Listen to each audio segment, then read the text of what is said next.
Sziasztok! Folytatjuk a hármas kapcsolati kirakást. Az előző részben ugye megnéztük azt, hogy a életvitelszerűen együtt élő páros hogyan gondolkodik egymásról, illetve mi van az ő jelenlegi kapcsolatukban, és azt is megnéztük, hogy a másik párosnál, akik nem élnek együtt, de valahogyan energetikailag kapcsolódnak egymáshoz, ott mi újság van, mit lehet tudni az ő kapcsolatukról, mi van benne, úgy általában a gondolataikról, és nagyon fontos dolgokról beszéltem, úgyhogy javaslom, hogy nézzétek meg azt a videót is, mert szerintem erről még korábban nem is beszéltem, ilyen kapcsolati megoldási lehetőségekről, amit ott elmondtam. Úgyhogy itt most azzal folytatjuk, hogy megnézzük, hogy ők hogyan éreznek egymás iránt, tehát először, akik együtt élnek életvitelszerűen, ők milyen érzésekkel vannak egymás iránt, kettőt kérek, és először a társ érzéseire vagyok kíváncsi, hogy ő hogyan érez a középső személy iránt a társ. Mit érez iránta?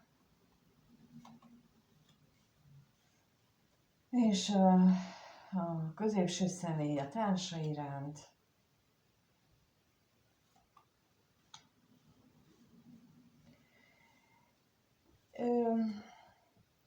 Azt hiszem, ebből jól látszik az, hogy a társa nagyon dühös. Nagyon dühös itt a középső személyre, őt okolja mindenért, ő a hibás, ő a felelős. Nézzük akkor még, mit tudhatunk meg erről a bosszúságról.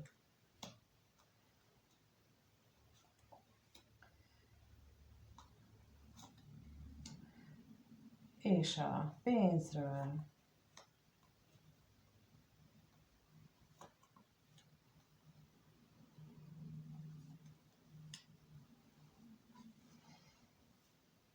Mert hogyha nem állandóan azon járna az esze, vagy járt volna az esze, hanem inkább azzal törődött volna, hogy hogyan tudja megvalósítani a párkapcsolatot, vagyis hogyan tudja stabilizálni, akkor nem jutottuk volna ide, szóval, hogy valami ilyesmit érzékelek itt. Itt a vágy és a remény az egyáltalán nem arra vonatkozik, hogy itt szeretetteljes gondolatok lennének, hanem inkább, ha van is, mert azért valahol mégiscsak van, hiszen megjelentek ezek a lapok, csak azt már felülírta ez a sok harag és düh, amit a kapcsolat idején összeszedtek, vagy összeszedett magában. Biztos, hogy oka van rá, hiszen ahhoz, hogy egy harmadik személy belépjen egy kapcsolatba, rengeteg sértés és sérelem történik egy kapcsolatban, de ettől még nem fog megváltozni a dolog. Lehet, hogy azért mondtam, hogy az előző részben nagyon sok mindent elmondtam, hogy mit lehet és mit lehet még, és mit kellett volna tenni. Itt, hogy ne ez legyen, de itt az érzelmek szintjén ez megjelenik, hogy itt rengeteg frusztráció van bennük, vagy benne legalábbis a társban, ezzel a kapcsolattal összefüggésben, és ez borzasztó lehet, borzasztó megélni mindenkinek. Én, amikor ilyen helyzetben voltam, azért tudom mondani, hogy hasonló helyzetben voltam, és akkor én is mást okoltam, de ma már úgy látom, hogy lehet volna, és amit erről is mondok, hogy mi lett volna a megoldás, de én akkor, ezt senki nem mondta nekem, senki ilyet nem láttam, sőt, ilyen kártyákat sem néztem, hanem végig kellett küzdeni, ezért mondom el, és ezért csinálom a videókat, hogy hát, ha ezzel tudok segíteni embereknek, és az én tapasztalataimat át tudom adni, és akkor ebből valami profitál bárki. A középső személy pedig csak azon sajnálkozik, hogy van a harmadik személy. Na most itt az is lehet, hogy neki, a társnak is bejött közben egy harmadik személy, vagy azon sajnálkozik, hogy odáig fajultak itt a dolgok, hogy a harmadik személy be tudott jönni ebbe a kapcsolatba, de most megnézzük, hogy mit jelent itt a féltékenység.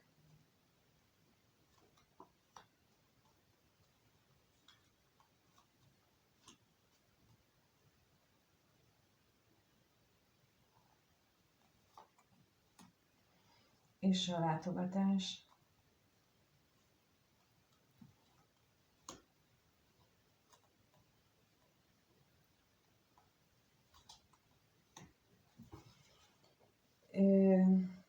Ez mind a kettő igaz, amit elmondtam, tehát, hogy itt vagy a társnak is jött egy, de neki biztosan, ugye elérkezett ez a harmadik személy, akitől azért fél, hogy hogyan alakulnának vele a kapcsolata, vagyis hogyan lenne a hétköznapja, és talán ez van itt a sajnálkozás hátterében, hogy majd akkor neki most egy új szokást kell megtanulni, hogyha azzal akarna, tehát a harmadik személlyel szeretne, illetve itt, ami még megjelent, és akkor ezt ő nem biztos, hogy ezt így érzi, hanem ő valahol a tudatalattiába tudja, hogy ő benne valami őrült nagy változás megy végbe, érzések és lélek szinten, és ehhez mindenképpen egy másik személyre van szükség. És ezt generációkon keresztül elhallgatták, ezt szörnyű dolognak tartották, valójában pedig ez évszázadok, évezredek óta így működik, hogy az emberi fejlődésnek megvannak a szakaszai, és megvan az, hogy mikor tudunk és milyen módon tudunk fejlődni. És most közben megint azért álltam meg, mert megint jött egy olyan dolog, amit korábban még így nem láttam, hogy ugye azt mondtam, hogy évszázadokon keresztül, igen, de régen az emberek azért 30-40 éves kort nem nagyon haladták meg, illetve nagyon sokan meghaltak, és többek között azért is nem élték túl, mert hogy nem tudták megfejlődni azokat a dolgokat, ami 40 éves kor fölött elindul. Ha addig nem is, onnantól kezdve kötelezően belekerülünk egy olyan energetikai szakaszba, úgy van megtervezve az élettervünk, akárki akármit is gondol, meg van tervezve, rengeteg szabad akarat lehetőséggel, de meg van tervezve, hogy onnantól kezdve nekünk bizony föl kell vállalni felelősségeket, gondolatokat, döntéseket, akár azt a döntést is, hogy nekem nagy lelki átalakulást kell végrehajtanom, mert a lélek fejlődése ez a szellemi tudatosodásomhoz szükséges, és ehhez új partner kell, mert a réginek megvolt a maga szerepe, vele biztosítottuk a generáció továbbvitelét, a család továbbvitelét, de az én fejlődésemhez már másra van szükség, és ez nőre, férfira egyaránt érvényes. És ez lehet, hogy ilyen nagyon tabunak tűnik, de ettől még így van a világ. És az embereknek a erkölcsei azok, sokadrangúak a világ törvényeihez képest, és ez bele van írva a születésünkon, le van írva, és ez lenne a jó, ezért is csinálom az asztrológiai korrepetálást, hogy ezt a részét lássuk meg a horoszkópból, hogy kinek mi van beleírva ilyen téren a horoszkópba. Mert hogy ott van benne minden, és az is, hogy melyik évben indul el, és az is, hogy milyen kihívásokkal kell szembenéznie, mi lesz az, amiről jó lenne, ha lemondana. Ezek mind benne vannak, de, és nem csak az, hogy most én nekem hajlamos vagyok arra, hogy a megfelelési kényszeremet működtessem, nem csak ezek vannak, hanem az is, hogy miért vagyok hajlamos arra, mi az, amit meg kellene szüntetni, Miért vagyok elutasító, amikor egyébként olyan nagyon elköteleződésre vágyom, ezek mind-mind ott vannak, és ezeket meg lehet tanulni. Nem, nem mondom, hogy egyszerű, de simán. És itt ő valahol ezt érzékeli, és sajnálja egyébként azt, amit hátra kellene neki hagynia, érzelmileg nagyon megviseli, de valahol belül mélyen ő tudja, hogy neki lépni kell.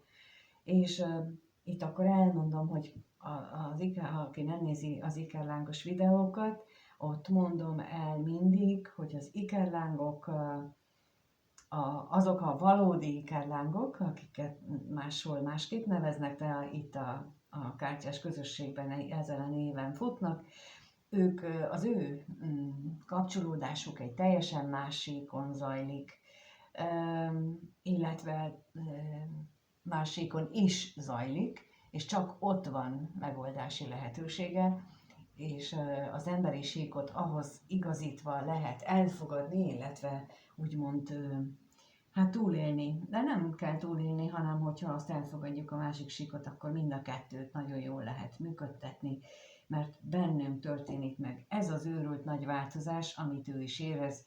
Itt lehetséges, hogy erről van szó, de ha nem is ikerlángról van szó, attól még lehetnek ilyen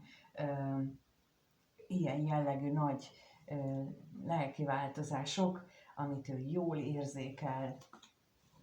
Na, megnézzük, hogy a másik kapcsolatban milyen érzések vannak. És mint mondtam, ezt nem divat, hát nem csak nem divat, hanem kifejezetten nem nézik jó szemmel, hogyha valaki erről beszél. Én azt gondolom, hogy a következő 20 év ilyenről fog szólni, hogy ilyen szempontból is megváltozik a világ, és nem az ordinári stílusra. Tehát nem arra, ami látszik, hanem pontosan a lélek szépségének a megmutatására. És ez mindannyiunkon múlik, hogy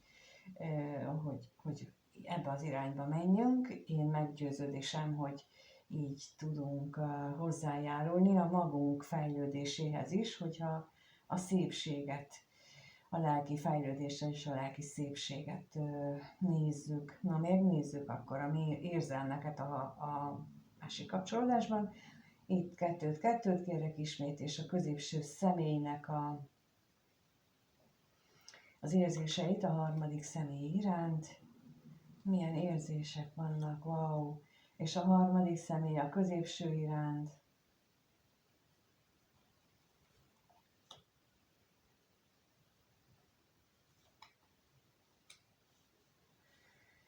Hát az egyik lelkibeteg, a másik pedig őrülten fokozódik benne a vágy a harmadik személy iránt, tehát a középső személy azt érzi, hogy a vágya az szinte már elviselhetetlen, amennyire vágyik rá.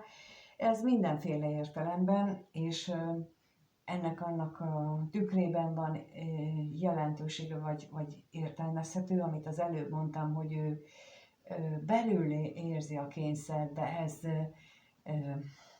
szeretném elmondani, hogy a meglévő társaknak, hogy ezt fogadják el, hogy ez nem rajtunk múlik. Az egész életünk egy lehetőség, de az, hogy amikor vannak ilyen fordulópontok az ember életében, és a 42. év környéke az első ilyen őrült nagy fordulópont, akkor elindulnak dolgok, és aztán a 49, 50 év, 51, 55, szóval, hogy így onnantól kezdve sűrűsödnek ott be van a beiktatott, feszítünk egyet az energiákon, azért, hogy érezze, és itt például ennek a hatására érzi ezt a erősödő vágyat, hogy ez a mozgató rugója, és ez ha elfogadjuk, hanem ettől még ez egy előre megtervezett és nem emberi dolgokon múló dolog, és erre szoktam mondani, hogy nagyon jó lenne, hogyha megtanulnánk ezt, hogy legyen meg a te akaratod, Uram, még akkor is, hogyha az teljesen más, mint amit én akarok. Mert onnantól kezdve tudjuk azt, vagyis tudják azt az égiek, hogy szabadon segítsenek nekünk is, vagy elviselésben is. De ameddig mi görcsösen ragaszkodunk egy gondolathoz, hogy de ennek így kell lenni, addig ők nem tudnak segíteni. És főleg, ha még azokért imádkozunk is, hogy azért segíts, hogy összetartsam a családomat, de ha egyszer nem az a célja az életednek, akkor ők nem fognak ebben segíteni. Tehát, hogy így ez a lényeg benne. És itt muszáj erről beszélni, mert nem így látjuk az életet, és nem így tanítanak bennünket. Hogy miért, azt én nem tudom, de azt én tudom, hogy nekem ez a dolgom, hogy erről beszéljek. Megnézzük itt az utazást, hogy ez fizikai szinten is hogyan nyilvánul meg.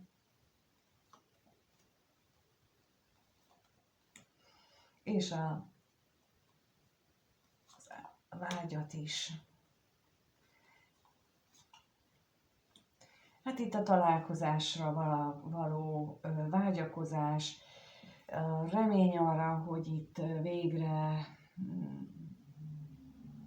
ők egymás társaságában otthonra lelnek, remény arra, hogy lehet olyanról beszélni, amivel a másikra nem, és akkor itt megint arra hívnám fel a figyelmet, hogy különböző rezgésszinten vagyunk, különböző tudati szinten, elmegyünk. Én amikor még nem ezzel foglalkoztam fiatal koromban, 21 néhány éves koromban, illetve 30 voltam már 30 után, amikor a vállásomat, az első vállásom volt, vagyis az első férjem, mert aztán nem volt több vállásom, de az első férjemtől váltam,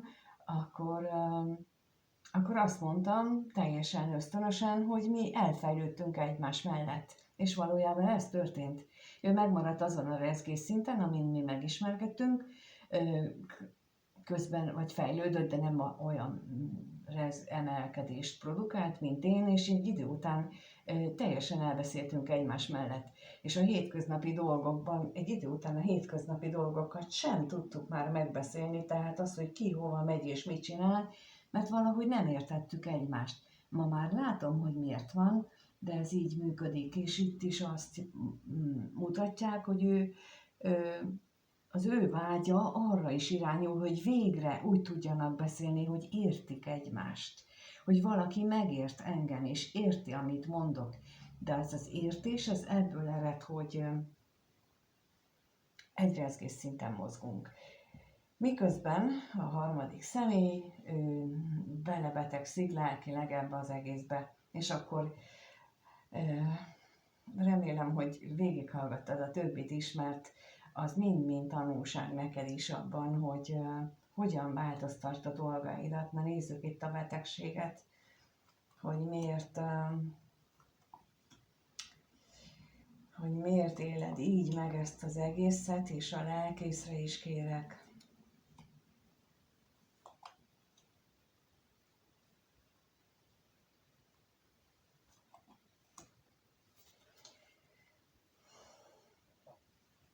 Mert röviden és tömören csak a harmadik személy csak a fizikai dolgokra gondol, és egyáltalán nem vesz tudomást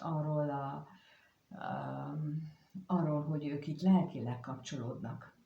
És ahogy itt a középső személynél a vágyaiban megnyilvánul az, hogy végre egy nyelvet tudunk beszélni, az azért van, mert hogy ők hasonló rezgés szinten vannak. Ők hasonló módon vannak bekötve, és igen, ez a horoszkópban is látszik, és igen, hogyha nem lennének, vagy nincsenek hasonló rezgésszinten, akkor a találkozás követően eltelik 8 hónap, 1 év, és akkor a rózsaszínköd lehull, és ha nincs meg ez a közös rezgés, akkor ők nem fognak tudni egy nyelvet beszélni, és szétmegy a kapcsolat. Ezért itt nagyon fontos, hogy a harmadik személy ennek tudatában legyen, és nem kell a másikat ezzel traktálni, meg elmondani neki. Mindenki majd akkor fogja ezt találkozni vele, amikor neki eljön az ideje rá. ez megint nem a mi dolgunk, hogy a másikat felvilágosítsuk, hanem ezt majd az égiek intézik, mint ahogy ők vezetnek ide titeket, hogy pont ezt a videót halljátok meg, ahol én erről beszélek, hogy tudjátok, és nem én megyek oda mindenkinek elmondani, hogy figyelj, neked ezt kell tudni, hanem csinálok egy videót, aztán mindenkit pont akkor hoznak ide, amikor ő energetikailag megérett arra, hogy ezt be is tudja fogadni. Na, és akkor itt erről van szó, ilyen érzelmek vannak, nagyon, nagyon szuper, jó érzelmek ezek tulajdonképpen, csak ezt ilyen megtartásához adtam most néhány gondolatot, néhány ötletet, hogy hogyan lehet ezt még megtartani, vagy tovább fejleszteni, és hogy hová fejlődik, azt nézzük meg a következőben. Tehát a kérdés az, hogy a együtt élő kapcsolatban lévők, ők mire számíthatnak a következő 1-2 hétben, hogyan alakul az ő kapcsolatuk. Erre nézzünk most.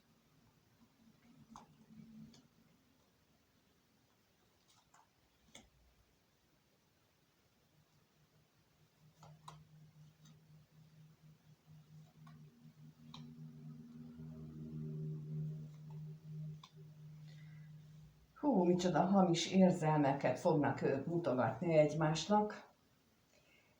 Ez lehetséges, ez a hamis érzelem, vagy őrült nagy harag és düh, és dühkitörés és mindenféle, de az is lehet, hogy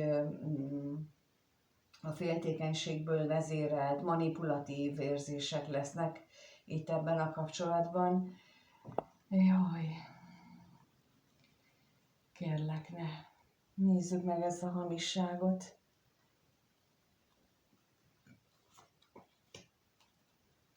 A hamisságra.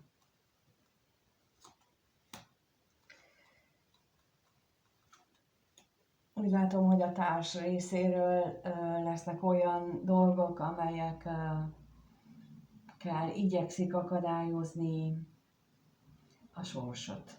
Nem tudok mást erre mondani. Igyekszik megakadályozni a végzetet, eltolni annak a bekövetkezését. Igen, lehetséges. Ezért is van a szabad akarat. Tehát, hogy én amikor azt mondom, hogy meg van írva az élettervünk, az igaz. De az is igaz, hogy vannak B-tervek, és a B-tervbe ez tartozik, hogy amikor például ő megtesz mindent azért, hogy megakadályozza a végkifejletet, és azt el lehet az életünk végéig tolni és csinálni, viszont azért azt elmondom, hogy nem a végtelenségig és nem örök időkre, erre az inkarnációra el lehet tolni. És hogy a következő nehezebb lesz, sokkal. Tehát így ezért jó az például a keleti tanok ezt a karmát ilyen inkarnációkon keresztüli dolognak tanítják, mert így az emberekben megtanítják a felelősséget, hogy azzal, hogy meghalsz, nem szűnik meg a tetteidnek a következménye, hanem viszed tovább.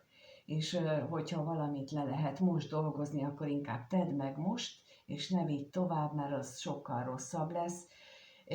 Tehát inkább most tartsd oda a másik orcádat, és kapd meg azt a másik pofont, mint hogy majd inkább később. Itt erre ezt látom, hogy erre lesz kísérlet. Én remélem, hogy az talán nem lesz olyan komoly. Na, nézzük meg a féltékenységet.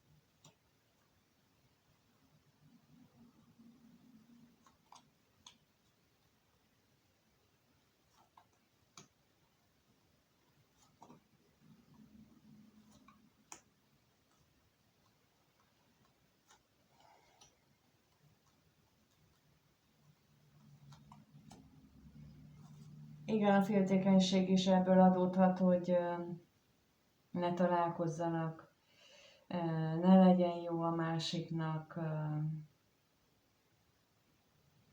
ez így nem teljesen jó. Az előbb még volt, mikor ezt elkezdtem kirakni, jött az előző gondolathoz, hogy hogy megpróbálja megakadályozni, és hogy a karmát hogyan adjuk, ja igen, hogy a következő inkarnációba átvisszük.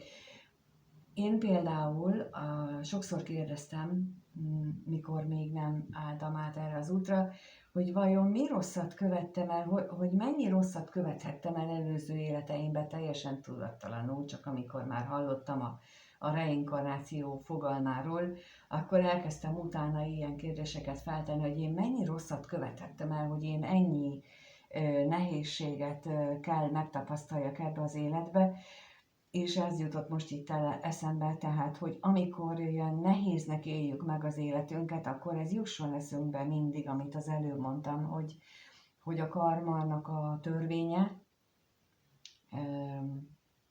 az erről szól, hogy nincs olyan, hogy meghalunk, azt akkor lenullázódik a bűnlistánk, a bűnlajstromunk, ezt vontam így össze.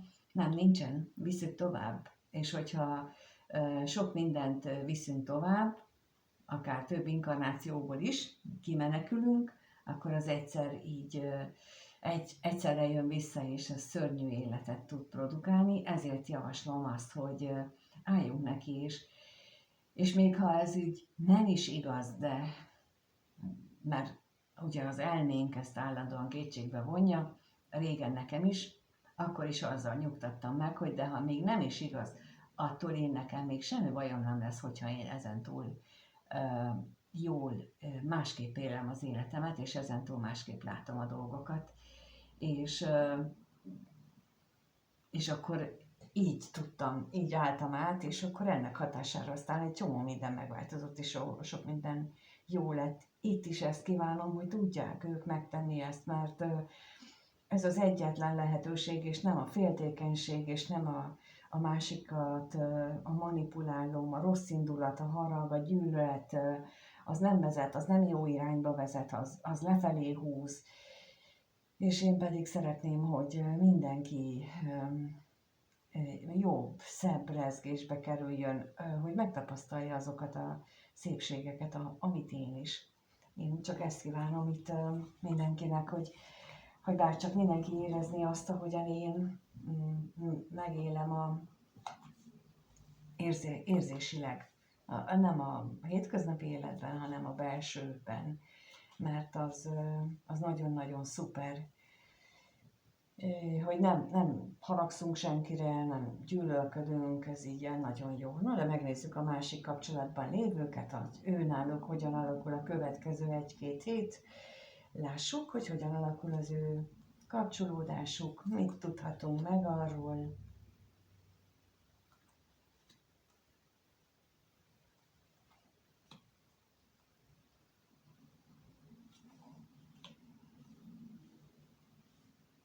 Itt mély szomorúságot látok, és a reményt abban, hogy azért itt az érzelmek jól alakulnak itt a kettejük kapcsolódásában, és azt is látni, hogy itt a közeledésre nem sok remény van, vagy nem sok esetben van remény. Na nézzük itt a katonatisztet, hogy miért nincsen, milyen akadályok lesznek itt. Hát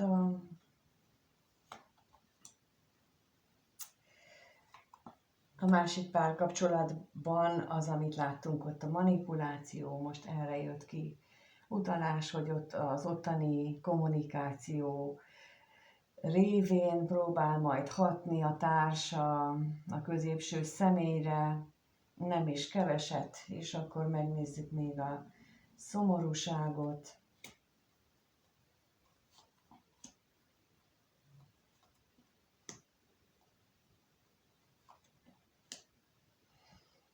És ennek a veszteség élménye, veszteség érzése, az azért a kapcsolatra rányomja a bélyegét, mind a két fél nehezen éli meg itt az, hogy nem tudnak találkozni, vagy nem annyit tudnak találkozni, amennyit szeretnének, és ezért bár lélekben nem adják fel, láthatólag ők egy tényleg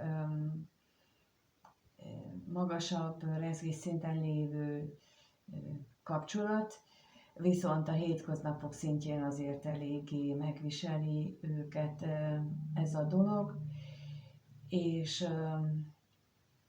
amit még ide tudok mondani, az pontosan ugyanez, hogy ne a haraggal azonosuljunk, hanem, és nem is mondom azt, hogy ilyen álszent módon, hogy a szeretettel, hanem hogy magunkban fogadjuk el, hogy vannak olyan dolgok, amikre nincsen ráhatásunk, és amikor ezt elfogadjuk, hogy illetve a legtöbb dologra nincs ráhatásunk, hanem csak úgy elszenvedjük, amikor ezt így tényleg azt mondjuk, hogy pont az történt velem, aminek kellett történnie, amit a Teremtő rám kiszabott, és ezért nem düröngök, nem haragszom, na akkor tudjuk azt mondani, hogy legyen meg a te akaratod. És köszönöm, hogy itt vagytok, és elmondhattam mindezt. Köszönöm a lájkot, feliratkozást, nézzétek meg hétfő este a megfelelési kényszer elengedés élő webinárt, élő bejelentkezést, annak a regisztrációs linkje itt van a leírásban. Ha itt az elhangzottakkal kapcsolatosan szeretnétek konzultációt kérni, akkor azt is meg tudjátok tenni, az is a leírásban található, és köszönöm a kommenteket, köszönöm, hogy egyáltalán erre energiát szántok. Mindenkinek minden jót kívánok, sziasztok!